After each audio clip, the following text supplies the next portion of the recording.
양해를 드립니다. 그리고 아시다시피 아시는 분은 아시겠지만은 저희 서울국제음악대에서도 저희가 할 수 있는 한 되도록이면 환경에 대해서 큰 관심을 가지고 있었고 5년 전에는 저희가 환경을 주제로 해가지고 음악 전설을 만든 적도 있죠. 그리고 저희 이 프로그램북을 보신 분은 다 아시겠지만은 이 초소형 프로그램북을 통해 가지고 여기 QR 코드를 통해서 대부분의 정보를 그러니까 웬만한 프로그램보다 훨씬 더 자세하게 알 수 있도록 저희가 준비를 했습니다. 그 이유가 뭐 아시다시피 조금이라도 이 종이나 이런 것들에 대한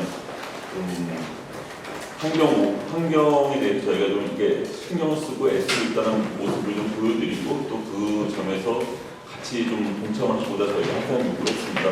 혹시 이게 너무 작은 프로그램이고 좀 읽기도 어렵다고 하시는 분도 있으신데 사실 환경 보호라는 것은 우리가 조금 불편해야지 이게 효용성이 있다고 생각합니다. 거기에 대해서 양해를 좀 부탁드리는 바입니다. 자, 다시 한번 이 설명을 들어가겠습니다. 저희 10월 18일부터 오신 분까지 그러니까 저희가 이제 실내악으로 5번 정도, 6번, 그 다음에 마지막에 큰 오케스트라 공연, 저희 서울국제음악대의 시경어처가 대표적인 공연이죠. 그래서 이제 마지막 음악회를 갔습니다. 그 올해의 저희 주제가 중부 유럽이라고 한 이유는 제가 유럽에 있을 때 많은 사람들 만났을 때 그 사람들은 서유럽, 동유럽 이렇게 하는 거를 굉장히 싫어하더라고요. 왜냐하면은 이거는 쉽게 말해서 옛날에 정치적인 이슈로 이게 갈라지게 된 거고 또 어떤 의미에서는 이제 파워 게임에 자기들이 이렇게 휘말려간 그런 것들을 지금 나타내는 것 같아서 그런 표현을 별로 좋아하지 않고 그러니까 지리적인 위치에서 중부 유럽, 그러니까 지금의 폴란드, 오스트리아를 통해 가지고 그 밑에 체코, 슬로바키아까지 가는 이런 연결점에서 그 중부 유럽이라고 이렇게 해주는 것을 굉장히 사람들이 원하더라고요. 그리고 우리가 또 그 중부 유럽이라는 개념 자체가 우리나라 사람들한테 굉장히 생소한 개념인 것에서 이거 한번 중부 여행을 한번 우리가 여행을 해보자라는 의미로 이번에 이름을 지었습니다.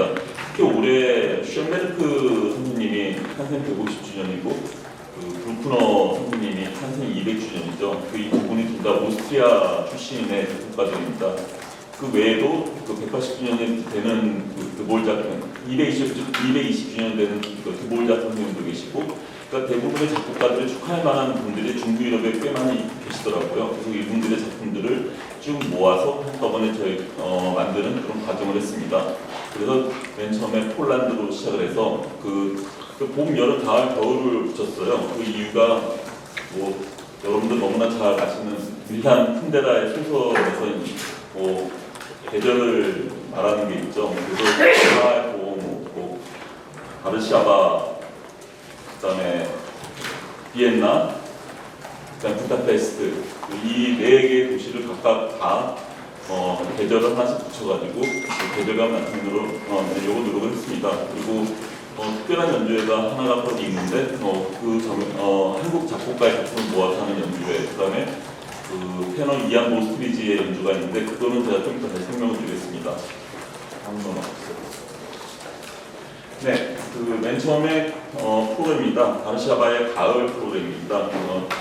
여러분들이 이 프로그램에서 특별히 이제 주목해야 될 거는 시마노스키야 한국 사람들이 너무너무 좋아하는 바이올린 콘체르토, 바이올린 소나타를 쓰신 분이죠. 그리고 전 세계적으로도 굉장히 유명한 바이올린 작품을 많이 쓰신 분인데 이분이 굉장히 섬세하고 약간 좀 미스테리우스한 그런 부분이 있는 작품 미스로 시작을 하게 됐습니다.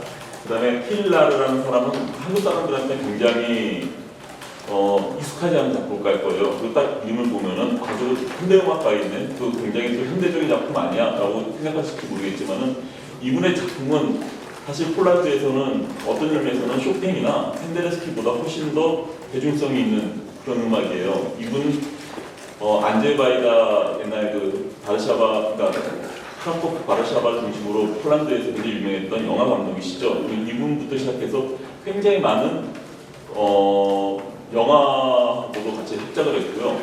그 다음에 이거는 신들러 리스트에 직접적으로 삽입되지는 않았지만 신들러 리스트의 예고편을 만드는데 저 킬라르라는 작곡가의 작품이 삽입돼가지고 홍보로 쓰이기로 했습니다. 그러니까 직접 들어보시면은 이게 그 당시 처음 공부권에서 대중적으로 성공하고 이게 국민 작곡가처럼 된 이유가 뭔지 여러분들이 한번 들으시면은 금방 느끼실 수 있을 겁니다. 뭐 펜데레스키의 선생님이나 뭐 그러니까 20세기, 21세기까지 오는 폴란드뿐이 아니라 전 세계 현대 작곡계에서 굉장히 중요한 분인데 특히 중요한 거는 이 육중주는 단순하게 현대음악 작품이 아니라 클래식 레퍼토리로 만들어지니까 삽입될 수 있는 굉장히 중요한 작품입니다. 처음 공연을 시작할 때도 그 로스트로비치 선생님하고 그 굉장히 유명한 선생님인데 그중 한 분, 그 세계 초연했던 분 중에 한 분이 이번에 오실 라드반 블라코비치 선생님입니다. 이분이 이번에 이 곡을 같이 연주함으로써 이 곡의 의미를 더하고 또 이 바이올린을 하시는 아가타 신체스카는 우리한테도 굉장히 익숙한 비엔냐스키 콩쿨 그 1위 수상자예요. 지금 현재 그 비엔냐스키 콩쿨의 지금 거기 그 운영위원장이기도 하시고요. 그러니까 상당히 중요한 폴란드의 연주자 그리고 이 육중제를 세계 초연했던 그 호르니스트들이 참여하고 또 한국의 굉장히 중요한 분들이 같이 연주를 함으로써 같이 이제 국제 교류를 하고 같이 이제 그러니까 서로 간에 음악을 통해서 뭐 교류를 한다 뭐 이런 걸 떠나가지고 그 이상의 의미를 가질 수 있다고 생각을 합니다. 그다음에 두 번째 공연은 그 비엔나의 여름입니다. 그 아까 말씀드린 대로 올해 굉장히 중요한 포인트가 되는 쇤베르크. 그러니까 이거는 처음에 제가 2년 전에 오스트리아 대사님이 직접 저한테 편지를 보내가지고 2024년에 쇤베르크가 탄생 150주년이 된다. 근데 이거에 대해서 전 세계적으로 굉장히 그 오스트리아 정부에서도 그렇고 문화부 쪽에서도 그렇고 굉장히 중요한 이벤트로 생각하기 때문에 서울국제음악제에서 꼭 이분의 작품을 하나 연주를 해줬으면 좋겠다라고 저한테 굉장히 강력하게 부탁을 했었어요. 저도 근데 그 쇤베르크 선생님 작품 중에서 특히 이 정야 같은 경우는 현대적이라고 보기는 힘들죠. 그러니까 완벽한 후기 낭만주의 음악의 절정을 보여주는 음악인데요. 저는 이 작품이 사실 저한테도 굉장히 큰 의미가 있는 작품이고 또 너무너무 좋아하는 작품이기 때문에 이 작품을 이번에 같이 연주할 수 있다는 것에 대해서 굉장히 기쁘게 생각합니다. 그리고 두 번째 슈베르트의 오켓이 있습니다. 그 슈베르트가 그러니까 보통 실력곡을 그렇게 많이 쓰지는 않았어요. 다른 사람들에 비해서. 근데 특히 또 슈베르트의 그러니까 실력 중에서 이 곡은 가장 긴 곡 중에 하나입니다. 보통 이제 슈베르트 실력곡 중에서 어느 게 가장 긴가 이렇게 얘기했을 때 그 현악 5중주 아니면 이 8중주 둘 중에 하나를 얘기하는데 이 곡은 이 곡이 연주가 잘 되거나 어떻게 되냐면은 보통 슈베르트는 이렇게 생각을 합니다. 너무 반복이 많잖아라고는 경우가 있지만은 연주를 너무 잘하면은 저거 한 번 더 듣고 싶다라고 생각을 할 수가 있어요. 그런 느낌이 들 때가 정말로 좋은 슈베르트 연주를 들을 때 저는 가끔씩 그런 기분이 듭니다. 그래서 이번에 이 좋은 연주자들이 우리에게 그런 경험을 줄 수 있으면 대단히 감사하겠습니다. 네, 다음으로 넘겨주세요. 자, 프라하의 봄입니다. 이 제목은 여러분들이 너무나 잘 아시는 밀란 쿤데라의 소설 제목이기도 한데 저는 이 스메타나를 첫 곡으로 놨어요. 그 피아노, 바이올린, 첼로라는 분인데 이 곡이 생각보다 굉장히 깁니다. 30분 정도가 돼요. 근데 이 곡에서 굉장히 중요한 포인트를 뭐냐면은 프라하 쪽에 그쪽 그러니까 우리가 흔히 말하는 체코 쪽의 민족적인 그 멜로디, 음악, 그다음에 그런 아이템들이 너무너무 많이 들어가 있어요. 그래서 저는 항상 그걸 보면서 기쁘게 생각을 하고 그 모든 원천들이 보이는 것 같아요. 그러니까 스메타나라는 작곡가의 과연 정말 에센스를 볼 수 있는 작품 중에 하나라고 생각합니다. 그 다음에 두 번째로 연주하는 드보로자 세레나데는 이거는 굉장히 중요한 관악기들이 많이 필요해요. 굉장히 좋은 관악기가 많이 필요합니다. 이 곡을 연주해서는 좋은 바순이 필요하고 좋은 플라넷이 필요하고 오보에도 당연히 그러니까 이걸 입힐 수 있는 오보에 그러니까 호르는 말할 것도 없고, 그러니까 이 곡을 연주하려면은 상당히 좋은 브라스가, 그러니까 관악이 같이 하지 않으면은 어떤 의미에서 굉장히 이상하게 들릴 수도 있는 그런 위험한 곡이에요. 근데 음악을 제대로 연주했을 때 말 그대로 세레나데예요. 정말 사랑하는 사람을 위해서 바치는 노래, 그렇게 세레나데가 그거죠. 그 밤에 정말 아름다운 음악을 즐길 수 있습니다. 다행히도 우리는 전 세계에서도 탑클래스 연주자들이 함께 이 곡을 연주하는 그런 행운이 있기 때문에 이번에도 그 곡에 대해서 정말 자랑스럽게 생각을 하고 또 여러분들하고 같이 즐길 수 있었다고 생각합니다. 그 드보르자크의 피아노 우중주는 두 개가 있는데 저희가 연주하는 건 2번이죠. 특히 같이 연주하는 그 문지영 씨의 드보르자크이 제가 이번에 같이 연습을 하면서 그 이야기도 많이 들어봤는데 상당히 재미있게 자기 이야기를 많이 집어넣을 것 같습니다. 기대해 주시기 바랍니다. 자, 그리고 저희가 이번에 처음으로 서울국제음악제에서 처음으로 한국 현대음악가의 작품만을 가지고 하루를 만들었어요. 그게 이제 서울의 정경이라는 제목으로 저희가 만들었는데 그 올해가 만약 살아계셨다면 작곡가 강석희 선생님이 90세가 되는 해예요. 그래서 이 90주년을 기념을 해가지고 작곡가 강석희 선생님 작품과 한국에서 제가 생각하기에 굉장히 흥미롭고 좋은 활동을 하고 있는 두 명의 작곡가, 그러니까 이원영 씨하고 김지향 씨 작품을 선정을 해서 연주를 이번에 합니다. 특히 이번에 김지향 씨 작품은 서울국제음악제에서 위촉을 했어요. 그래서 그 위촉을 하고 이번에 세계 초연을 하는 곡이라는 게 강조를 드립니다. 이번에 연주하는 곡 세 개가 또 한 가지 굉장히 중요한 거는 셋 다 인성을 이용한 음악이라는 거예요. 이원영 씨는 기본적으로 이게 여창하는, 그러니까 여창, 우리가 흔히 가곡이라고 얘기하는 그거를, 그러니까 판소리하고 좀 다른, 우리는 이거를 이제 가곡하는 분이라고 얘기를 하는데 이분이 노래를 부르고 강석희 선생님 부르도 원조는 원래 소프라노나 메조가 하는 건데 이번에도 특별히 이거를 가곡 연주자 선생님한테 제가 부탁을 드렸습니다. 그리고 강석희 선생님의 부르에서는 이번에 그 서울대학교 임종우 선생님이 특별히 전자음악으로 여기 같이, 그러니까 새롭게 좀 어레인지한 새로운 강석희 선생님의 부르를 들려드릴 예정이에요. 그래서 저도 상당히 기대가 되고 있습니다. 마지막으로 김지향 씨의 테네브레라는 게 저희 뜻으로 이제 어둠이라는 뜻인데, 근데 그걸 들어보시면 오히려 너무 아름답고 그냥 맑다는 생각이 좀 더 많이 들었어요. 순수하다는 느낌. 여기서는 중요한 포인트 중에 하나가 뭐냐면은 그냥 소프라노가 노래를 부른다 이런 걸로 끝나는 게 아니라 포인트가 뭐냐면은 액팅을 해야 돼요. 연기를 하면서 노래를 부른다는 거. 그 악보에다 일일이 표기가 되어 있더라고요. 그래서 이런 음악을 이제 서울국제음악제에서 이걸 같이 연주하시는 분들이 전 세계에서 가장 그래도 많이 연주를 하시는 분들이니까 이게 단지 한국에서만 하는 게 아니라 좀 외부에서도 많이 좀 연주됐으면 하는 그런 생각이 좀 듭니다. 그리고 마지막으로 실내악 부다페스트의 겨울, 이거는 이제 헝가리 대표 작곡가 코다이 마르토 도우나니의 작품으로 이렇게 소개되는데요.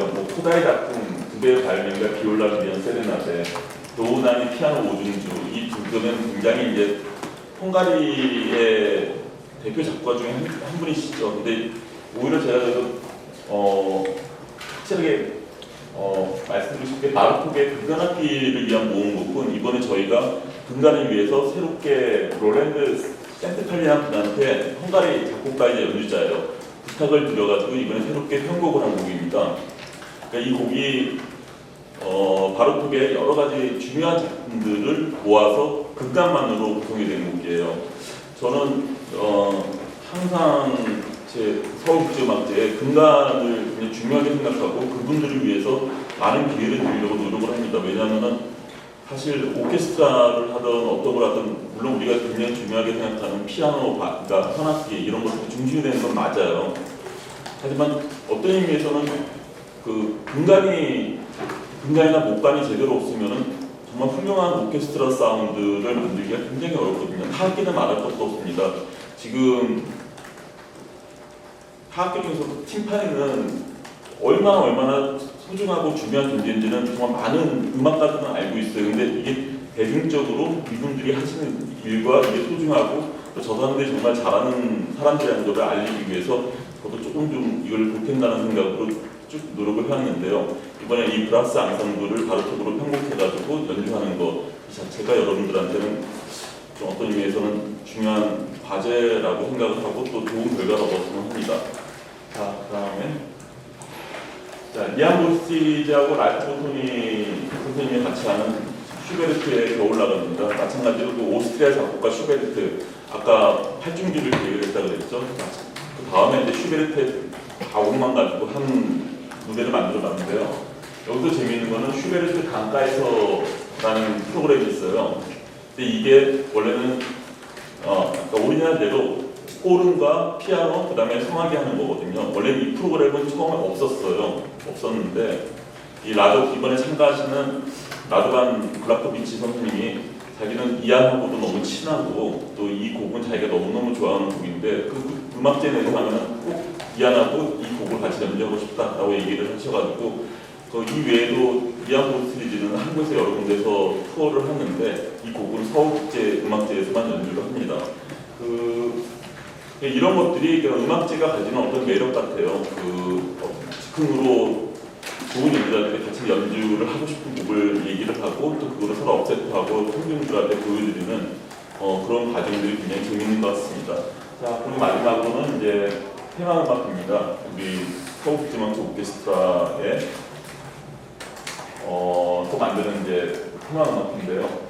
이번에 이건 제가 새로 쓴 클라리넷을 위한 협주곡, 그다음에 불펜의 교향곡 7번 이 두 가지를 연주를 하기로 했습니다. 제가 이 브로크너를 위해서 사실은 올해 준비를 꽤 오래 전부터 약 4년 전부터 해왔어요. 그래서 몇 분의 지휘자분들하고도 상의를 해보고 내한 가능성 이런 것들을 쭉 이야기를 해보고 했는데 최종적으로 그 망프레드 호네 선생님께서 너무나 흔쾌하게 이번 연주를 정말 브로크너의 세계적인 권위자잖아요. 이거를 정말 잘 보여주고 싶다라고 얘기를 하시고 또 이분이 너무 놀라운 게 보통 우리가 뭐 노바판 그래가지고 에디션들을 만드는 에디터들이 있어요. 그걸 어느 거를 주문을 할까 여쭤보니까 당신께서 직접 다 에디팅을 한 거를 저희한테 보냈어요. 지금 저희가 이 악보를 받은 게 LA에서 연주를 끝나고 바로 받은 악보입니다. 근데 이 에디션 자체가 그 만프레드 호네 판이라고 생각하시면 될 거예요. 그리고 제가 그 악보들을 봤는데 정말 깊이 있게 해석했다는 게 뭔지를 알 수 있을 정도로 특히 고인이나 이런 것들이 그냥 특별하다 못해 특수하더라고요. 정말 왜 이분이 대가라고 하는지 또 그렇게 섬세하게 이걸 만들 수 있는지 그거에 대해서 좀 이해를 할 것 같다는 생각이 들었습니다. 특히 브루크너 교향곡 7번은 브루크너가 살아계실 때, 선생님이 살아계실 때 가장 큰 성공을 거둔 곡 중에 하나예요. 연주를 끝난 다음에. 근데 그 곡을 이분의 생일가 200주년이 되는 해에 저희가 연주를 하게 된 것에 대해서는 저희도 굉장히 기쁘게 생각합니다. 올해 서울국제음악제 오케스트라에서 특별히 주목할 부분은 마찬가지로 브라스예요. 저희가 브라스는 굉장히 중요한 부분에서 뭐 김홍박 씨, 최인혁 씨 같은 양성 목스 멤버들이 있긴 하지만 거기에 또 플러스 해가지고 세계적으로 굉장히 중요한 그런 연주자들이 다 같이 참여를 합니다. 이분들을 통해서 저희가 만들어내는 오케스트라 사운드가 어떨까, 관객 여러분들한테 그걸 보여드리게 돼서 굉장히 기쁘게 생각을 합니다. 일단 저희가 쭉 이렇게 얘기를 드렸는데요. 여기 보시면 이제 저희 주요 아티스트들이 쭉 있습니다. 작곡 김지한 이원정 선생님이 이번에 참여를 하셨고 단전음악의 임영우 선생님, 그리고 아까 말씀을 안 드렸는데 남인우 연출하시는 분이 서울의 정경에서 강석기 선생님의 구로하고 김지한 선생님의 테네브레 그 어둠이라는 그 곡을 직접 연출을 하십니다. 그 바이올린의 엘레나 메헬레, 여러분들 잘 아시다시피 그 양이모 씨 시베리우스 콩쿠르에서 우승할 때 그때 당시에 심사위원장으로 계셨던 분이죠. 그리고 한국하고도 굉장히 관계가 있습니다. 그 재작년인가 그 서울시장에서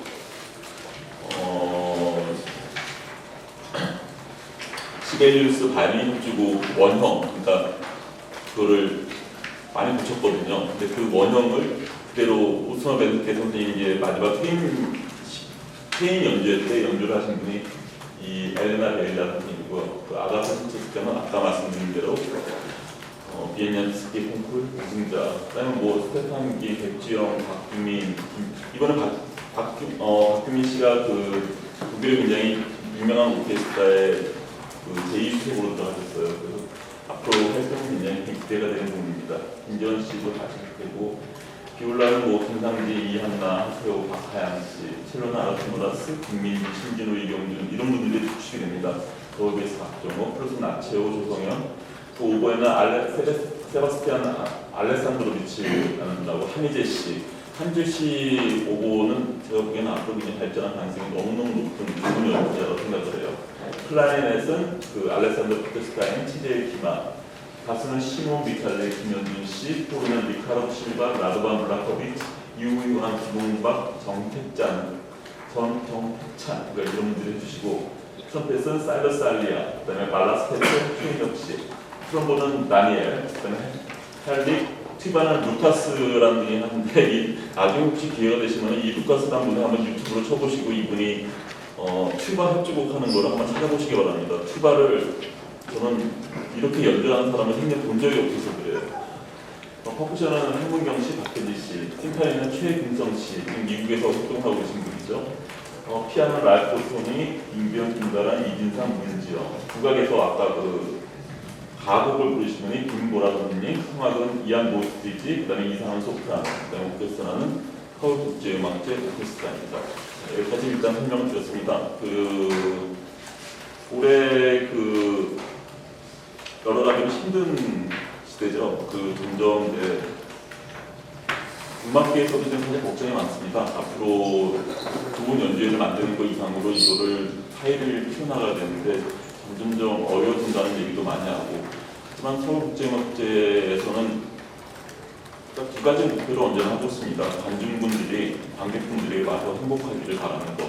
두 번째는 좋은 연주자들이 같이 모여가지고 서로 간에 협력과 교류가 되는 장을 만드는 것. 이 두 가지를 언제나 목표로 하고 있습니다. 이 두 가지가 잘 궁합이 될 수 있도록 항상 여러분들의 관심과 정말로 안내가 필요합니다. 관객분들이 많이 알 수 있도록 많은 도움 주시기 바랍니다. 감사합니다. 네, 이상으로 2024 서울국제음악제에 대한 소개 발표를 마치고요. 이 발표에 기반하여 이제 질의응답을 받을 텐데요. 질문이 있으신 분들은 손을 들어주시면 제가 마이크를 가져다 드리도록 하겠습니다.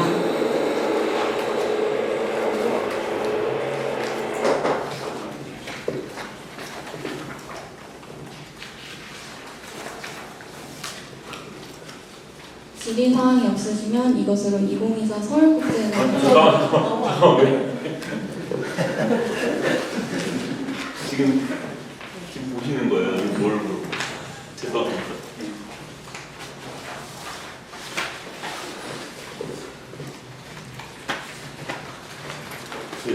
마이크 좀 주시겠습니까? 네, 저기. 네, 안녕하세요. 플레이뉴스 박순영 기자입니다. 오랫동안 서울국제음악제 봐왔고요. 항상 기대가 되고 있고 항상 중요하게 생각하고 있습니다. 아까 말씀하신 감독님께서 관악기, 그다음에 타악기는 이제 대중들께서 잘 모르고 그래서 의무적으로 또 이게 음악제에서랑 또 앙상블 오케스트라에서 소개하는 차원으로 더 이렇게 그래서 중점적으로 생각하신다고 하시는데 조금 더 보충 설명 말씀을 듣고 싶거든요. 왜 중요한지, 그다음에 그걸 왜 대중들이 알아야 하는지 말씀 부탁드립니다. 네, 일단 가장 기본적으로 저희가 그룹 음악을 연주한다고 생각을 해보세요. 일단 좋은 바람기가 없으면은 그 연주 자체가 불가능해지거든요. 사실 오케스트라 소리가 나올 때 바람기에서 한 사람이 미스톤 하는 거는 너무 쉽게 잘 들려요.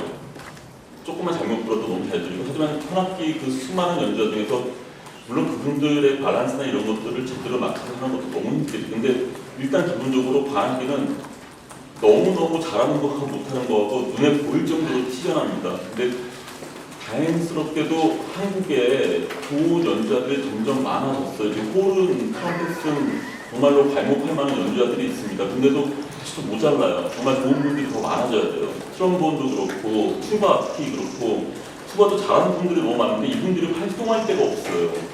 왜냐하면 아시겠지만은 이분들이 활동을 하려면 오케스트라 외에도 자기들이 이런 여러 가지 연주를 하고 좀 자기를 보여줘야 되잖아요. 이분들 자체도 뭔가를 만들어야 되니까. 근데 사실 그런 기회도 없고, 관중들도 사실 이런 분들을 위해서 뭘 만들었을 때 많은 호응들을 받기 힘든 게 솔직한 현 시점입니다. 그리고 음악도 그래요. 저는 정말로 트럼펫 곡을 실력으로 많이 연주하고 싶은 게 있는데 곡을 따져보면 몇 곡 안 돼요. 생산곡 하나 있고, 그다음에 스트라빈스키 곡을 하려면은 트럼펫만 하는 게 아니라 트럼본도 정말 잘하는 분도 랩분을 또 찾아야 되고, 그냥 굉장히 복잡해요. 그러니까 저는 작곡가로서 이런 작품을 더 늘리는 거는 제가 지속적으로 해야 될 일이고, 그런 작품을 통해서 음악제에서 소개하는 거는 음악제가 가져야 될 어떤 의무라고 봅니다. 저희가 기본적으로 이 음악제는 서울시에서 국민의 세금을 가지고 만든 음악제이기 때문에 저희가 조금이라도 뭔가 업그레이드 할 수 있는 부분이, 저희가 도움이 될 수 있는 부분이 있다면 그건 저희가 항상 누르고 하려고 생각을 하고 있습니다. 잘 듣는지 모르겠네요. 다음 질문 있으신 분 손 들어주시면 감사합니다.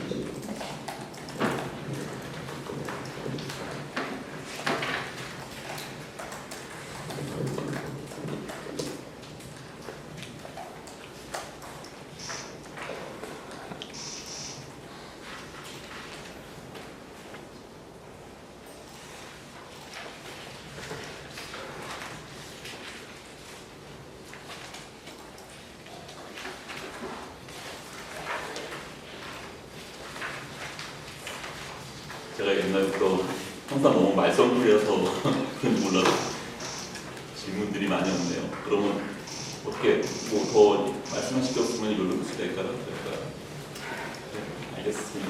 그러면 오늘 여기 와주신 분들 너무 감사드리고, 저희 음악제가 많은 분들한테 알려줄 수 있도록 최선을 다해서 도움을 주셨으면 대단히 감사드립니다. 고맙습니다.